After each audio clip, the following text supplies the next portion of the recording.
Pour lutter contre le chômage en Loire-Atlantique, il existe un geste aussi simple qu'efficace. Le 26 juin, votez oui au transfert de l'aéroport à Notre-Dame-des-Landes.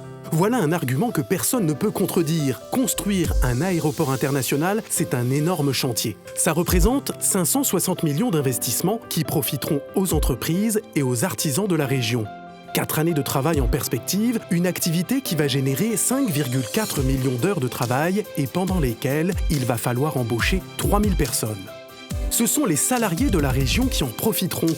Comme pour la ligne à grande vitesse Bretagne-Pays de la Loire, où 80% des emplois ont été assurés par les entreprises du Grand Ouest, et notamment les jeunes, puisque sur la construction, 100 000 heures seront réservées à des jeunes éloignés de l'emploi et rencontrant des difficultés d'insertion grâce à une convention signée avec Pôle emploi.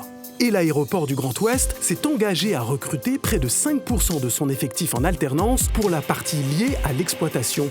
C'est donc une opportunité à ne pas rater. D'autant que la libération du site de l'aéroport va permettre 6000 emplois durables, dont 1000 chercheurs liés à l'IRT Jules Verne, du Technocampus et du pôle industriel autour d'Airbus. Sans oublier General Electric, qui va pouvoir y installer le siège social mondial de sa division spécialisée dans les énergies marines.